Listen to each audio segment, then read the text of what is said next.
Você já foi banido indevidamente em um jogo online ou conhece alguém que foi? Então se liga nessa história. O ano era 2008 e eu estava no segundo ano de Direito. E a gente fez uma excursão para conhecer o Tribunal de Justiça do Paraná e para assistir o julgamento de alguns recursos. Muito por acaso eu escolhi uma das câmaras que estavam julgando e entro para assistir. Algum tempo depois um advogado fez uma sustentação oral para defender seu cliente que havia sido banido desse jogo aqui, ó. Ragnarok Online. Na situação, seu cliente teria sido banido por racismo por ter chamado alguém de nego burro. O advogado fundamentou que a palavra nego não tinha tom pejorativo algum e seria um sinônimo de cara. Que cara burro. Fundamentou ainda que não tinha como ser racismo porque ele não sabia a cor da pele do outro personagem. Em primeiro grau ele perdeu na sentença, só que no recurso ele acabou ganhando. E o mais interessante, ele não ganhou só para sair o banimento. Ele também ganhou isso aqui, ó. Níveis de experiência e pontos médios que o mesmo adquiriria dentro do jogo. Além da média de Zeniths, que deve ser a moeda do jogo, né? E itens por drop durante todo o período que esteve banido. Mas é verdade que se eu perder a comanda do bar, da boate, etc., o lugar não pode me exigir pagar aquela multa que vem escrita? Sim, essa multa é totalmente ilegal, só que mais importante saber se ela é ilegal ou não é saber o motivo pelo qual ela é ilegal e também saber como agir diante de uma situação dessa. E nesse vídeo eu vou explicar para vocês fácil.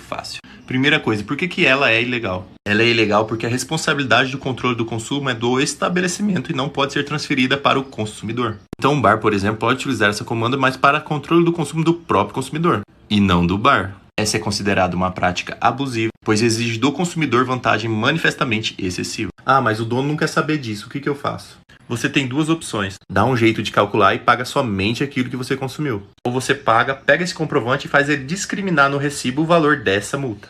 Aí você pode reclamar no PROCON ou no juizado pedindo esse valor em dobro, pois se trata de uma cobrança indevida. Gostou? Me siga para saber mais sobre seus direitos. Abraço. Qual é meu direito se o galho da árvore do vizinho invadir meu pátio? Vamos de Código Civil. Artigo 1282 e seguintes. Se o tronco da árvore estiver na linha divisória, vai pertencer aos dois. Se a raiz ou o galho passar por seu terreno, você pode cortar. E se uma fruta do vizinho cair no seu terreno, ela é sua. Qual pena é maior? A de quem maltrata um cachorro ou um gato? Ou de quem maltrata uma pessoa? Vota aqui. Em humanos, lesão corporal. Pena de 3 meses a 1 ano. Agora para os animais. Lei 9.605 de 98. Artigo 32. Maltratar animais. Pena de 3 meses a 1 ano. Ah, então é a mesma pena, né? Justo. Agora olha essa inclusão de 2020.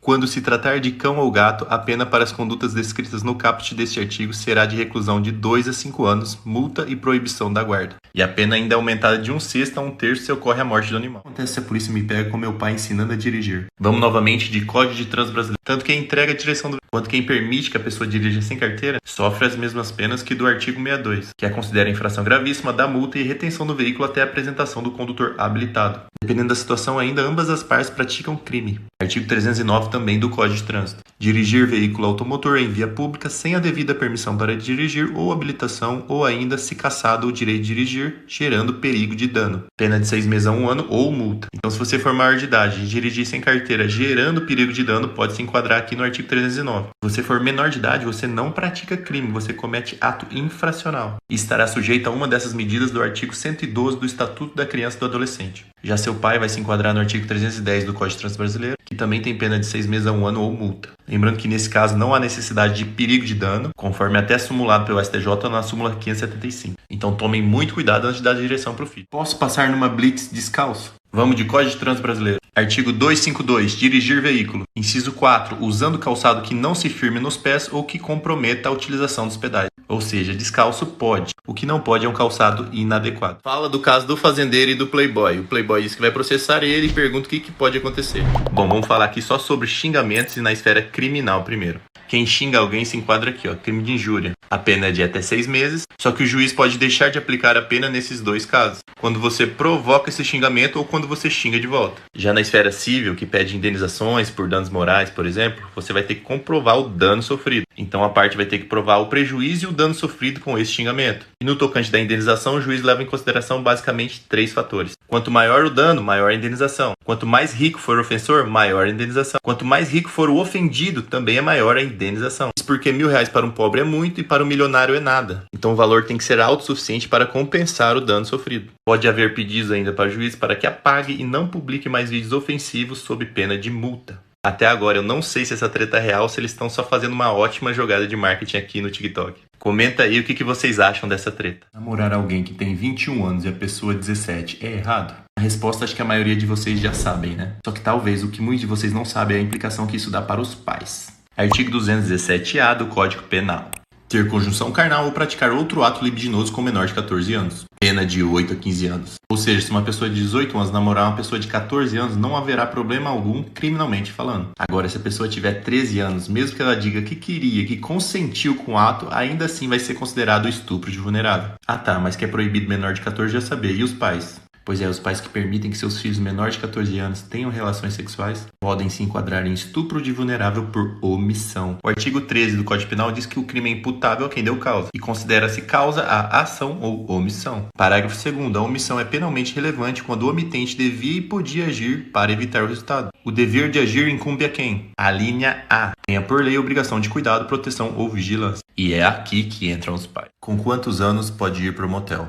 Vamos de Estatuto da Criança e do Adolescente, Lei 8.069 de 90. Mas antes da resposta é importante saber o que é criança e o que é adolescente para fins dessa lei. Artigo 2º. Considera-se criança, para efeitos dessa lei, a pessoa até 12 anos de idade incompletos e adolescente aquela entre 12 e 18 anos de idade. Repare que a palavra usada é entre 12 e 18 anos. Então adolescente é 13, 14, 15, 16, 17. 18 anos para fins dessa lei não é mais adolescente. Agora vamos para a resposta. Artigo 82 da mesma lei. É proibida a hospedagem de criança ou adolescente em hotel, motel, pensão ou estabelecimento congênere, salvo se autorizado ou acompanhado pelos pais ou responsável. Ou seja, você vai poder ir para o motel sem autorização se tiver 18 anos ou mais. Agora, se for menor, vai ter que cumprir esses requisitos. E se o motel permitir em desacordo com a lei, ele entra aqui no artigo 250 da mesma lei, podendo ser multado, fechado por até 15 dias ou fechado definitivamente, dependendo do caso. Vocês acharam doideira o exemplo de crime impossível desse comentário? Vão achar mais doida ainda o exemplo de legítima defesa putativa.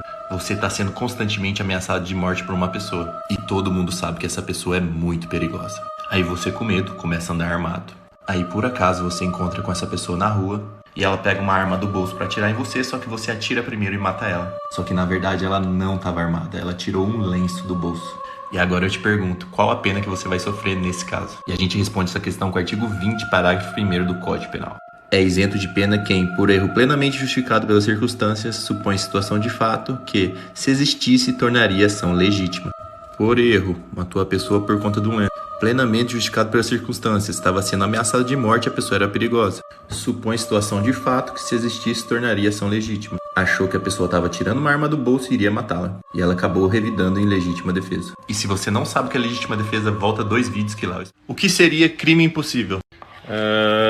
Mais uma vez, Código Penal. Artigo 17. Não se pune a tentativa quando, por ineficácia absoluta do meio ou por absoluta impropriedade do objeto, é impossível consumar-se o crime. Exemplo de crime impossível por ineficácia absoluta do meio. O cidadão pega uma arma e vai matar uma pessoa. Chegando lá, ele mira na cara do cidadão e tic. Não tinha bala, mas ele achava que tinha. Reparem que ele tentou matar, mas não conseguiu. Veja que ele tentou matar tentativa com uma arma sem bala, ineficácia absoluta do meio, e seria impossível consumar o crime, ou seja, matar a pessoa sem a bala. Agora um exemplo de crime impossível por absoluta impropriedade do objeto. Novamente, a pessoa pega sua arma e vai matar uma pessoa. Chegando lá, ela encontra a vítima deitada na cama e desfere vários tiros. Pau, pau, pau, pau. Só que depois descobre que a pessoa já estava morta quando recebeu os tiros. Então, de acordo com o artigo 17 do Código Penal, esses 2 exemplos não serão punidos criminalmente. Trabalho em um mercado. Se o cliente vier me bater, posso revidar como legítima defesa? Código Penal. Artigo 25. Entende-se em legítima defesa quem, usando moderadamente dos meios necessários, repele injusta agressão atual ou eminente a direito seu ou de outrem. Moderadamente, você não pode levar um soco e dar um tiro. Injusta agressão atual ou eminente, você não pode levar um soco hoje e depois de um mês revidar esse soco. A direito seu ou de outrem, você também pode defender os outros. Artigo 23. Não há crime quando a agente pratica o fato. Inciso 2. Em legítima defesa. Parágrafo único. O agente, em qualquer das hipóteses deste artigo, responderá pelo excesso. E é nesse excesso que muitas pessoas se complicam. Um exemplo. Uma pessoa com uma faca parte para cima de você, mas você está armado. Você dá um tiro nela e ela já cai no chão sem reação. E mesmo assim você continua dando tiro e acaba matando a pessoa. Nesse caso você vai responder pelo excesso. Fala do caso do Nego do Borel. Ele processou a Duda Reis por injúria, calúnia e difamação. Olha, a única coisa que dá pra falar aqui é sobre o que é injúria, o que é calúnia e o que é difamação. E novamente, só quem tá no caso e sabe os fatos dos dois lados vai poder falar a respeito. A gente já passou por isso algumas vezes, né? Em que crucificaram a pessoa e depois ouviram o outro lado e boa parte acabou mudando de opinião. Então evitem fazer vídeos e comentários maldosos, seja pra qual lado for. Informação é diferente de difamação. Então rapidinho aqui, ó. Injúria é quando você xinga a pessoa. Difamação é quando você fala mal da pessoa, ofendendo a reputação da pessoa. E calúnia é você acusar alguém falsamente de um crime. Ou seja, fala que a pessoa cometeu tal crime, mas na verdade a pessoa não cometeu. Aproveitar essa treta que tem gente se passando por advogado e já responder essa pergunta aqui. Aproveita e fala sobre o exercício ilegal da profissão. Na área financeira tá cheio. E também tem esse comentário aqui, ó, falando que na educação física e na nutrição também tem muito disso. Artigo 47 da Lei de Contravenções Penais. Exercer profissão ou atividade econômica ou anunciar que a exerce sem preencher as condições a que por lei está subordinado o seu exercício. E a pena é de prisão simples até 3 meses. Agora, se for médico, dentista ou farmacêutico, o negócio é mais embaixo. Artigo 282 do Código Penal, pena até 2 anos. Dependendo do caso, se enquadra até em estelionato. Artigo 171 do Código Penal, pena até 5 anos. Em outros casos, pode enquadrar até falsidade ideológica. Artigo 299 do Código Penal, que também tem pena de até 5 anos. Só que aqui vai uma ressalva. Muito cuidado antes de acusar alguém e tenha certeza dessa acusação, pois caso contrário você pode responder pelo crime de calúnia. Artigo 138 do Código Penal, que tem pena até 2 anos. Na parte 1 eu mostrei os casos que você não precisa pagar nada, mesmo se perder o processo. E na parte 2 agora eu vou explicar que em alguns casos você não precisa pagar nem o advogado. Lembrando novamente que aqui se trata dos juizados especiais cíveis, famosos pequenas causas. Artigo 9º da Lei 9.099 de 95. Nas causas de valor até 20 salários mínimos, as partes comparecerão pessoalmente, podendo ser assistidas por advogado. Nas de valor superior, a assistência é obrigatória. Ou seja, se tudo aquilo que você pediu no processo vai até 20 salários mínimos, você não precisa de advogado. Se for acima disso, obrigatoriamente você vai precisar de um. E ainda que você precise de advogado ou queira contratar um, tem alguns casos que você não precisa pagar ele.